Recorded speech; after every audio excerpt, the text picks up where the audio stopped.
स्वामी समर्थ. नमस्कार स्वामी भक्तांनो, तुमचं आपल्या चॅनेलमध्ये स्वागत आहे. पाहून दुर्लक्ष करू नका.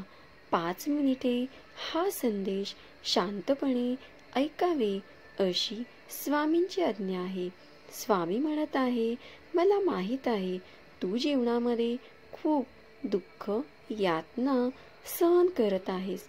कृपया करून हा संदेश शेवटपर्यंत ऐका. तुझे सर्व दुःख संपून नवीन अध्यायाला सुरुवात होईल. जर का तुम्ही स्वामी भक्त असाल तर आत्ताच आपल्या व्हिडिओला लाईक करून चॅनेलला सबस्क्राईब करा आणि कमेंटमध्ये स्वामी आई मी तुझा बाळ आहे असे टाईप करायला विसरू नका. भाग्यवंत ठरा. आजचा स्वामी संदेश. प्रथम संदेश. या जगात जिथे लोक छोट्या छोट्या अडचणींना हार मानतात, तिथे थोडीशी हिंमत असेल तर विजय तुमचाच असेल.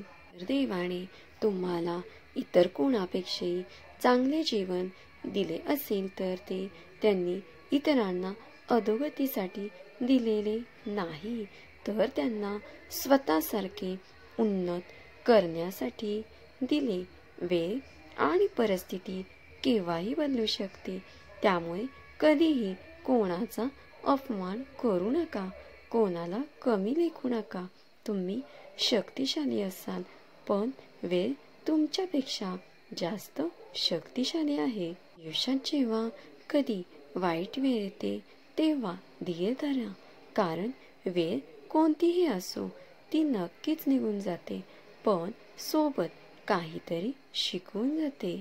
आयुष्यात चुका करून माणूस जितका दुःखी होत नाही, तितका त्या चुकांबद्दल पुन्हा पुन्हा विचार करून दुःखी होत असतो. ज्या व्यक्तीच्या हृदयात खरी माणुसकी असते, त्या व्यक्तीची विचारसरणी नेहमीच अशी असते की मला मिळालेले दुःख कोणालाही मिळू नये आणि मला मिळालेले सुख सर्वांना मिळावे. नक्कीच तुम्ही त्यांच्यातले एक असावे. सहमत असाल तर होय, बरोबर आहे, स्वामी कृपा असे टाईप करून तुमची सहमती दर्शवा. त्या चांगल्या कर्मावर कोणी शंका घेतली तरी हरकत नाही, कारण शंका नेहमी सोन्याच्या शुद्धतेवर असते, कोळशाच्या काळजीवर नाही. स्वतःच्या आनंदासाठी इतरांचे नुकसान करतो तो माणूस म्हणून घेण्यास पात्र नाही.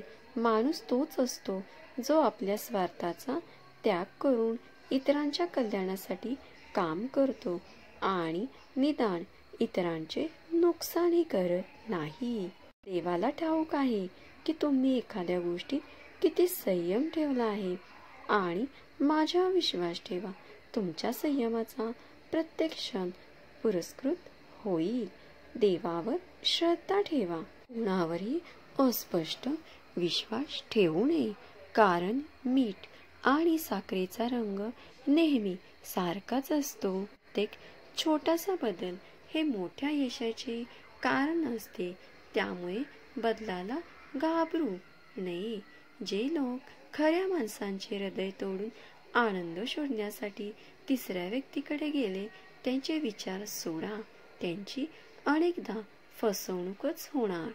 त्याच्या चांगुलपणावर सगळेच गप्प बसतात, पण चर्चा त्यांच्या वाईटावर झाली तर मुके सुद्धा बोलतात. सहमत असाल तर व्हिडिओला एक लाईक करून तुमची सहमती दर्शवा. बदल घेण्याचा विचार करू नका. आरामात बसा आणि प्रतीक्षा करा. ज्यांनी तुमचे वाईट केले आहे, शेवटी त्याचेही वाईट होणार आहे. आयुष्यात जे काही घडते ते चांगल्यासाठीच असते. वाईट वेळ येते जेणेकरून आपल्याला चांगल्या वेळेची किंमत कळू शकेल आणि लोक बदलतात जेणेकरून आपण त्यांचे खरे चेहरे ओळखू शकू. ते काय होते आणि आपण त्यांना काय समजत होतो.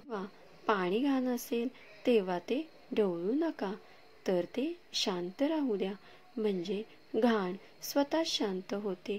तसेच जीवनात जेव्हा समस्या येतात तेव्हा अस्वस्थ होण्याऐवजी शांत राहून विचार करा. यावर उपाय नक्कीच सापडेल. जी स्वप्ने का पूर्ण होत नाही याचा विचार करू नका. धाडशी लोकांचे हेतू कधीच अपूर्ण राहत नाही. ज्याचे कर्तृत्व चांगले असते त्यांच्या आयुष्यात कधीच अंधार नसतो. जेव्हा देव मनुष्याची परीक्षा घेतो तेव्हा तो मनुष्याची शक्ती देखील वाढवतो, जेणेकरून तो अधिक बुद्धिमान आणि अधिक सामर्थ्यवान बनतो. त्याप्रमाणे कडुलिंबाच्या मुळावर दूध टाकून गोड होऊ शकत नाही, त्याचप्रमाणे तुम्ही एखाद्याचे हृदय फाडून टाकलं तरी ती व्यक्ती तुमची होऊ शकत नाही.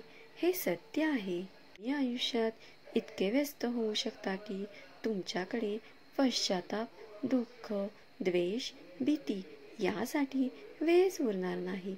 लक्षात ठेवा की जीवनातील रिक्त व्यक्ती सर्वात दुःखी आहे. देवावर एवढा विश्वास ठेवा की जेव्हा तुमच्या इच्छेनुसार गोष्टी होत नाहीत तेव्हा समजून द्या की ती इच्छा त्यांची आहे, आणि जेव्हा गोष्टी तुमच्या इच्छेनुसार चालतात तेव्हा समजून घ्या की त्यांची कृपा आहे. हा संदेश शेवटपर्यंत ऐकल्याबद्दल धन्यवाद. श्री स्वामी समर्थ.